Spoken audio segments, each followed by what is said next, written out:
सुप्रभात विद्यार्थियों, हमने पाठ 8 पढ़ा अंधेर नगरी। इसके हम अति लघु प्रश्न कर चुके हैं। अब हम करेंगे इसके लघु प्रश्नोत्तर। क है, महाराज के दरबार में फरियादी क्या फरियाद लेकर आया था?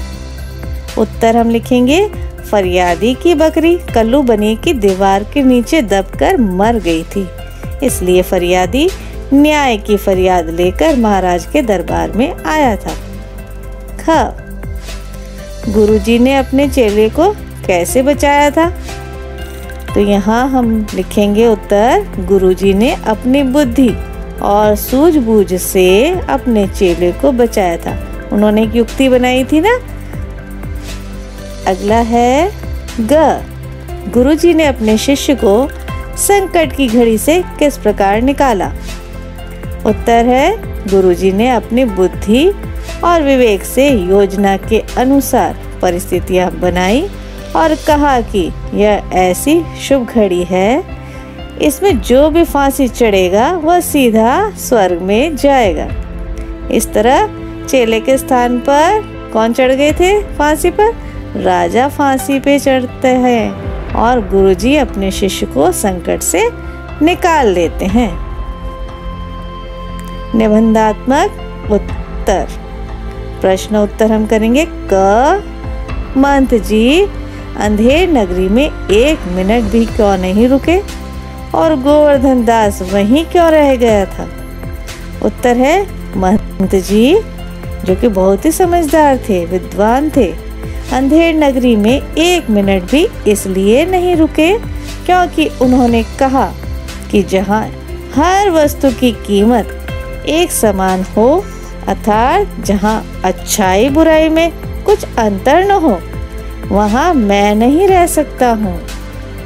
गोवर्धन दास ने लालच में आकर क्षणिक सुख यानी थोड़े से सुख के लिए वहाँ रहने का फैसला कर लिया था। ख, फरियादी की एक फरियाद से एक एक करके कौन कौन दरबार में पहुंचा, कारण सहित लिखिए। अब हमें ये बताना है कि फरियादी की फरियाद पर किस किस को सभा में राजा द्वारा बुलाया गया। उत्तर ख, फरियादी की बकरी कल्लू की दीवार के नीचे दबकर मर गई थी, इसलिए कल्लू को बुलाया गया। उसके बाद कारीगर को बुलाया गया, इसने दीवार कच्ची बनाई थी।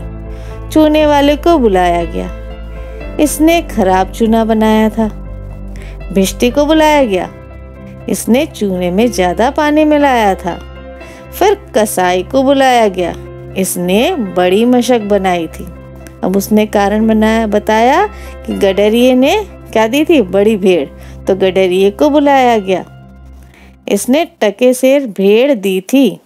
कोतवाल को बुलाया गया, इसकी सवारी आ रही थी जो कि बड़ी धूमधाम से निकली थी, इस कारण से उसने बड़ी भेड़ उसको दे दी थी। इस तरह फरियादी की एक फरियाद से एक एक करके सभी को दरबार बुलाया गया और सभी दरबार में पहुंचे।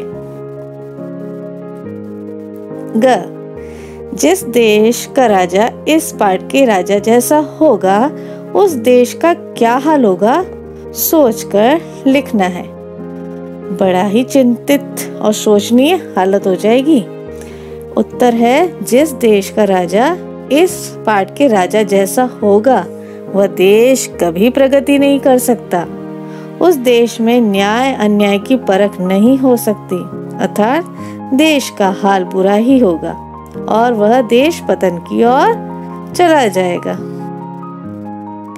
ख, इस पाठ के आधार पर उत्तर दीजिए कि कक्षा के मॉनिटर के अंदर कौन कौन से गुण होने चाहिए और क्यों होने चाहिए। इसमें आप अपने आधार पर भी उत्तर लिख सकते हैं और इसको पढ़कर भी आप अपने उत्तर बना सकते हैं। घ, कक्षा में मॉनिटर में निम्न गुण होने चाहिए, क्योंकि एक अच्छा मॉनिटर ही कक्षा में अनुशासन, व्यवहार, पठन पाठन प्रणाली आदि का संचालन कर सकता है। संचालन मतलब अच्छी तरह से मैनेज करना। और यह तभी संभव है जब कक्षा मॉनिटर में स्वयं अनुशासन, संयम, नियम पालन करने की क्षमता हो, क्योंकि स्वयं में यदि अनुशासन होगा और नियम पालन करता होगा तभी दूसरों को पालन करने के लिए वह बाध्य कर सकता है और निर्देश दे सकता है। समय पर विद्यालय जाता हो, समय पर काम करता हो, समय का मूल्य समझने की उसमें क्षमता हो, ऐसा व्यक्ति ही या ऐसा बालक ही मॉनिटर बन सकता है। धन्यवाद।